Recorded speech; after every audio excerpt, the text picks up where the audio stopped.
Hi hello welcome to our channel Teju's పదాల పదనిసలు. ఈరోజు మనం చెప్పుకోబోయే కథ చెలి నీవసమై పార్ట్ 149. ఇంకా లేట్ చేయకుండా స్టోరీలోకి వెళ్ళిపోదాం. చెంప మీద చెయ్యి పెట్టుకుని ఆశ్చర్యంగా చూసింది రాజీ ఎదురుగా ఉన్న మౌలిగారిని. నీ మాటలు వింటుంటే అసహ్యంగా అనిపిస్తుంది. నువ్వు మొదటి నుండి ఇలానే ఉండేదానివా? నా ముందు నటించావా? ఒక రకంగా చెప్పాలంటే ఆయన బరెస్ట్ అయ్యే సిచ్యుయేషన్లో ఉన్నారు. మౌలిగారి మానసిక పరిస్థితిని అర్థం చేసుకోకుండా తెలియకుండానే ఆయన బాధకి కోపానికి కారణమయ్యింది రాజేశ్వరి సమాధానం చెప్పలేదు. మౌలిగారు ఏదో మాట్లాడబోయే సమయంలోనే, చిన్నయ్య గారు, పెద్దయ్య గారు వస్తున్న కార్కి యాక్సిడెంట్ అయిందంట అని చెప్పారు గుమ్మంలో నిలబడిన మేనేజర్ గారు. షాక్తో ఒక్క నిమిషం బిగుసుకుపోయినా వెంటనే తేరుకున్నారు మౌలిగారు. ఎక్కడా అని కంగారుగా అడుగుతూనే బయటికి వెళ్ళిపోయారు.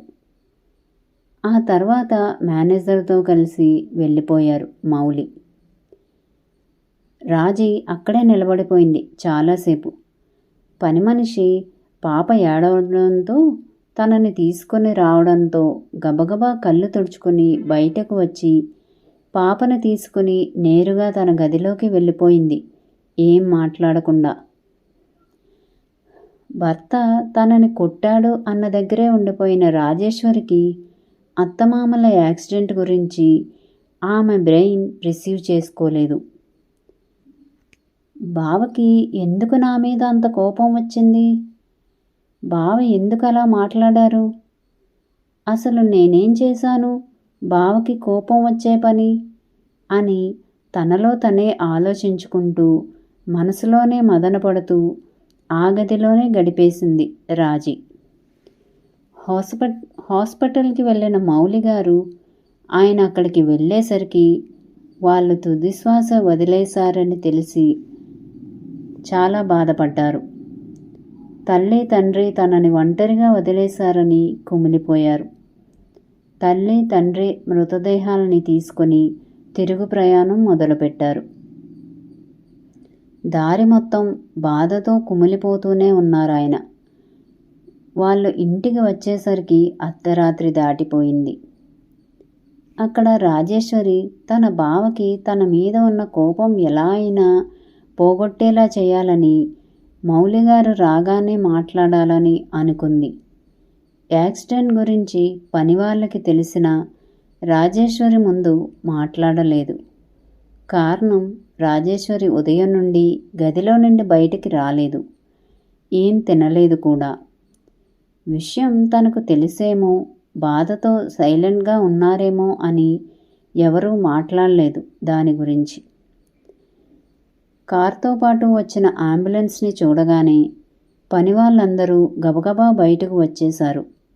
అప్పటికి వాళ్ళకి మౌలిగారి తల్లి తండ్రి చనిపోయిన విషయం తెలియదు. అంబులెన్స్ నుండి తెల్లని గుడ్డలో చుట్టి ఉన్న బాడీస్ని చూడగానే గొల్లుమన్నారు ఒక్కసారిగా. మౌలిగారు అసలు మాట్లాడలేని పరిస్థితిలో ఉన్నారు. దుఃఖంతో ఆయన గొంతు పూడుకుపోయింది. చిన్నబాబు, నువ్వు కాస్త ఫ్రెష్ అయ్యిరా. ఉదయం నుండి ఏం తినలేదు, మొహం వాడిపోయింది. కనీసం ఫ్రెష్ అయితే ప్రయాణపు అలసటైనా తీరుతుంది. పోయిన వాళ్ళని ఎలానో మనం తీసుకురాలేము. ఇక నుండి అన్ని బాధ్యతలు నిర్వహించాల్సింది మీరే కదా బాబు. మీరే ఇలా అధైర్యపడితే ఎలా అని ధైర్యం చెప్పటంతో నిజంగానే ఆయన కళ్ళు మంట పుట్టడంతో పాటు గొంతంతా ఒక రకమైన మంటగా అనిపించడంతో ఫ్రెష్ అవడానికి వెళ్ళారు మౌలిగారు. గది తలుపులు తెరుచుకోగానే ఉలిక్కిపడి లేచిన రాజేశ్వరి గారు, బావా వచ్చేసావా? నీకోసమే చూస్తున్నా అంటూ గబగబా ఆయన దగ్గరకు వెళ్ళింది. ఆయన ఏం మాట్లాడకుండా వాష్రూంలోకి వెళ్తుంటే వెనక నుండి హత్తుకొని, బావా, నేనేం తప్పు చేశానో చెప్పు బావా, ఇలా కోపంగా ఉండకు. నా మీద కోపంగా ఉంటే ఇంకా కొట్టు నన్ను, కానీ ఇలా నాతో మాట్లాడకుండా నన్ను దూరం పెట్టకు అని ఏడుస్తూ అడిగింది. విదిలించి కొట్టారు ఆవిడ చేతులని. తూలి వెనక్కి పడబోయి కష్టంగా ఆపుకుంది రాజేశ్వరి. మేనేజర్ గారు పరశురాం గురించి అడగడంతో ఉదయం వెళ్ళి అర్ధరాత్రి వచ్చారు. మత్తులో ఉన్నారు. విషయం ఎలా చెప్పాలో అర్థం కాలేదు అని పని మనిషి చెప్పడంతో గబగబా వెళ్ళారు మేనేజర్ ఆయన దగ్గరికి. తలుపు తీసుకొని లోపలికి వెళ్ళిన ఆయనకు మత్తుగా పడుకున్న పరశురాంని చూడగానే ఎక్కడలేని చిరాకు కలిగింది. కానీ ఏం చేయలేక వెళ్ళి ఆయన్ని లేపారు. ఏయ్, ఏంటి ఇప్పుడు లేపుతున్నావు? పో అవతలకి అంటూ విసుక్కున్నాడు. సార్, పెద్ద సార్ వాళ్ళ కార్కి యాక్సిడెంట్ అయింది అని మేనేజర్ చెప్పడంతో, ఏంటి, మా అక్క వాళ్ళ కార్కి యాక్సిడెంట్ అయిందా? ఎప్పుడు అని కంగారుగా అడిగాడు. అప్పటికి ఆయన మత్తు పూర్తిగా వదిలిపోయింది. ఉదయం ఫోన్ వచ్చింది సార్, నేను చిన్నబాబు వెళ్ళి వచ్చాం అని చెప్పాడు. ఉదయం అయితే ఇప్పుడా చెప్పేది అని కోపంగా అడిగాడు పరశురాం. చెప్పే అవకాశం రాలేదు సార్. హాస్పిటల్కి వెళ్ళి బాడీస్ని కలెక్ట్ చేసుకొని వచ్చేసరికి ఈ టైం అయింది అని చెప్పారు మేనేజర్. బాడీస్ ఏంటి? అర్థం కానట్టు అడిగాడు. కానీ అప్పటికే అతని కాళ్ళు చేతులు చల్లబడిపోయాయి. హాస్పిటల్కి తీసుకువెళ్ళిన గంటకే వారి ప్రాణాలు పోయాయి సార్. మేం వెళ్ళేసరికి అంతా జరిగిపోయింది అని చెప్పాడు మేనేజర్. తూలిపడి బెడ్ మీద పడిపోయారు ఆయన. ఈ విషయం మేడం గారికి కూడా చెప్పండి సార్, చిన్నబాబు కూడా లోపలే ఉన్నారు అని చెప్పి బయటకు వెళ్ళిపోయారు మేనేజర్. ఫ్రెష్ అయిన మౌలి గారు కనీసం రాజీ వైపు చూడకుండా తిరిగి బయటకు వెళ్ళిపోయారు. అలా నిశ్చేష్టురాలై చూస్తూ ఉండిపోయింది రాజీ. మౌలిగారు బయటకు వచ్చేసరికి అక్కడ పని వాళ్ళకి కాస్త దూరంగా నిలబడి నోటికి చీర కొంగుని అడ్డు పెట్టుకొని ఏడుస్తున్న సులోచనని చూడగానే ఎందుకో మనసు కుదుటపడినట్టు అనిపించింది ఆయనకు. తన వాళ్ళు తనకి తోడుగా ఉన్నారు అన్న భావన కలిగింది. అయ్యగారు, దీపం పెట్టాలి, అమ్మగారు అని వయసులో పెద్దావిడ అయిన ఒక పని మనిషి చెప్పటంతో, సులోచన ఇలా రా అని పిలిచారు ఆయన. పని వాళ్ళందరూ ఆశ్చర్యంగా చూశారు. సులోచనకి కూడా భయం వేసింది. అడుగు ముందుకు వెయ్యలేదు. మరో 2 అడుగులు వెనక్కి వేసింది. సులోచన, నువ్వు కూడా ఈ ఇంటి కోడలివే, ఆ విషయం మర్చిపోకు, ఉరుములాంటి గొంతుతో అన్నారు మౌలిగారు. పని వాళ్ళందరూ ఆశ్చర్యంగా చూస్తున్నారు. వాళ్ళందరికీ తెలుసు మౌలిగారు రాజేశ్వరిని ఎలా చూసుకుంటారో, ఎంత ప్రేమిస్తారో, అలానే రెండో పెళ్ళంటే ఎంత గొడవ చేశారో. పైగా ఇన్నాళ్ళు అసలు సులోచన గురించి పట్టించుకోకుండా ఇప్పుడు ఆయనే పట్టించుకోవడంతో పాటు ఇంటి కోడలు చేయాల్సిన పనులు చెప్తూ నువ్వు కూడా ఈ ఇంటి కోడలివే అని, ఒక రకంగా నువ్వు నా భార్యవి అని చెప్పటం అసలు ఆయన మనసులో ఉన్నది ఏది అర్థమవ్వక నిర్ఘాంతపోయి చూశారు అక్కడ వాళ్ళందరూ. క్షమించండి, కానీ ఆ దీపం వెలిగించే హక్కు, బాధ్యత రెండూ కూడా ఇంటి పెద్ద కోడలికి మాత్రమే ఉంటుంది, చేతులు జోడించి చెప్పింది సులోచన. సరిగ్గా అదే సమయంలో తండ్రి విషయం చెప్పటంతో పరుగు పరుగున అక్కడికి వచ్చిన రాజేశ్వరీదేవి విగత జీవులైన అత్తగారిని మామగారిని చూసి, అత్తయ్య అంటూ వాళ్ళ దగ్గరకు వెళ్ళి, నాకెందుకు చెప్పలేదు బావా? అయ్యో, నా లోకంలో నేను ఉండి కనీసం మీ గురించి పట్టించుకోలేదు అని నెత్తి కొట్టుకుంటూ ఏడ్చింది. ఈలోపు మేనేజర్ అమ్మ దీపం పెట్టండి అని చెప్పడంతో పని మనిషి సాయం చేస్తుంటే ఇద్దరి తల దగ్గర దీపాలు వెలిగించింది రాజేశ్వరి. అలానే సాంబ్రాణి వెలిగించి బావా అని మౌలి దగ్గరకు వెళ్ళింది. మౌలిగారు దూరం జరగడంతో అయ్యో పాపిష్టిదాన్ని బావా, నువ్వు గట్టిగా అరిచేసరికి బాధలో కూర్చుండిపోయాను, తెలుసుకోలేకపోయాను బావా. ఎంత కష్టాన్ని ఒంటరిగా అనుభవించావు బావా. అత్తయ్య లేవండి అత్తయ్య, మీరిలా చేయటం ఏం బాలేదు. మీ మనవరాల్ని చూసుకోవడానికి వస్తున్నా అన్నారు, కానీ ఇలా కళ్ళు తెరవకుండా పడుకోవడం ఏం బాలేదు అత్తయ్య. మీ మనవరాల్ని చూడండి అత్తయ్య అని ఏడుస్తూ అత్తగారిని పిలిచింది రాజేశ్వరి. పరశురాం కూడా మధ్యలో బాధపడుతూ అందరికీ ఫోన్లు చేసి చెప్తున్నాడు. తెల్లవారేసరికి ఊళ్ళో వాళ్ళందరికీ కూడా విషయం తెలిసిపోయింది. ఊరి వాళ్ళు రాకముందే ఏయ్ నువ్విక్కడ ఎందుకు, లోపలికి వెళ్ళు అని కసిరాడు పరశురాం సులోచనని. భయంతో మౌలిగారిని చూసి ఆయన తన బాధలో తను ఉండటంతో ఇంకా అక్కడ ఉండే ధైర్యం చేయలేక వెళ్ళిపోతుంటే వెనుకే వస్తున్న వనజాక్షిని చూసి నువ్వెక్కడే ఉండు వనజాక్షి, నేను చూడలేకపోతున్నాను. ఆఖరి చూపులు కనీసం నువ్వైనా చూడు నా బదులు అని చిన్నగా చెప్పింది సులోచన.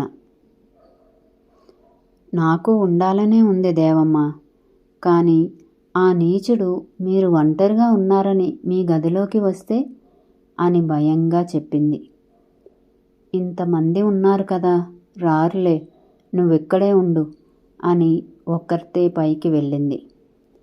కార్యక్రమం అంతా అయ్యేసరికి సాయంత్రం అయిపోయింది. గదిలోకి వెళ్ళలేదు చంద్రమౌళి. బార్ రూంలోకి వెళ్ళాడు. డ్రింక్ చేస్తూ అక్కడే ఉండిపోయాడు.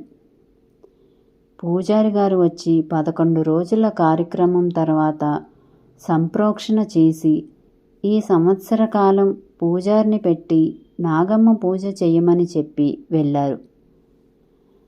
పగలంతా పలకరించడానికి వచ్చే వాళ్ళతో బంగ్లా హడావుడిగా ఉంటుంది. హాల్లో కూర్చుని ఏదో మాట్లాడాలి కాబట్టి అన్నట్టు మాట్లాడుతూ ఉండే మౌలిగారు దశదిన కర్మల తర్వాత ఇంట్లో ఉండటం కూడా తగ్గించేశారు. ఆ హడావుడిలోనే కాశీ ప్రయాణం చేయాలి, నా అక్క బావల ఆత్మకి శాంతి లభించాలి, నువ్వు బాధలో ఉన్నావు, అందుకే నేను వెళ్తాను అల్లుడు అని మౌలిగారి అంగీకారం కూడా అవసరం లేదు అన్నట్టుగా ప్రయాణమయ్యాడు పరశురాం.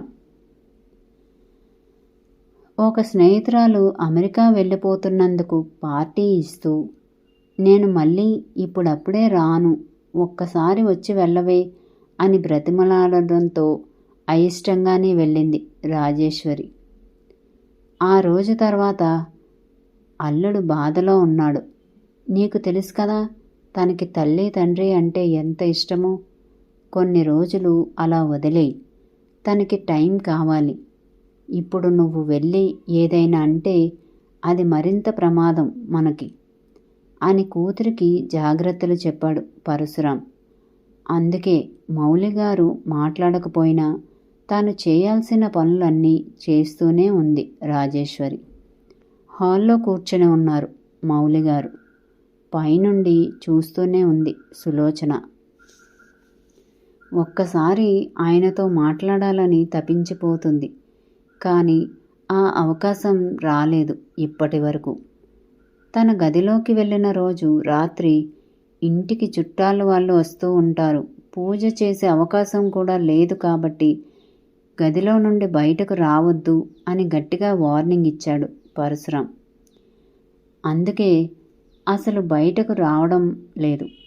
ఎప్పుడో ఒకసారి అందరూ వెళ్ళిపోయాక హాల్లో దిగులుగా కూర్చున్న మౌలిగారిని చూసి ఒక్కసారి ఆయన దగ్గరకు వెళ్ళాలని చాలాసార్లు అనుకుంది.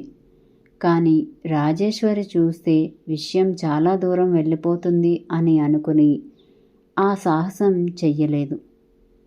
ఇప్పుడు వాళ్ళిద్దరూ లేరని తెలిసినా కూడా అక్కడికి వెళ్ళే ధైర్యం చేయలేకపోయింది.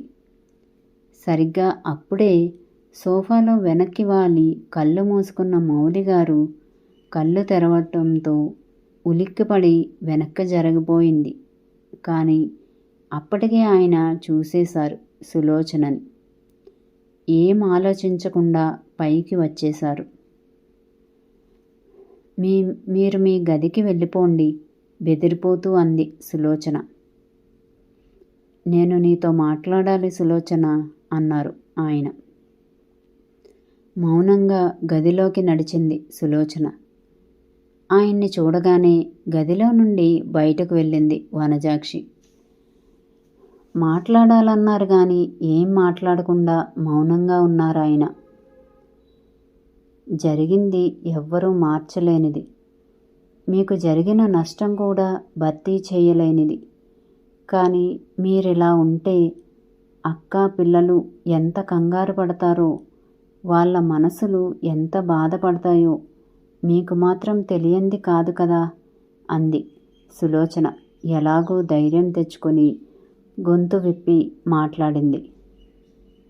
నీకు నా మీద కోపం లేదా? సులోచన కళ్ళల్లోకి చూస్తూ అడిగారు ఆయన. మరి ఆమె సమాధానం ఏంటో తెలుసుకుందాం మరో అప్డేట్లో. మా వీడియో కనుక మీకు నచ్చినట్టయితే లైక్ చేయండి, కామెంట్ చేయండి, సబ్స్క్రైబ్ చేయండి, బెల్ కొట్టండి.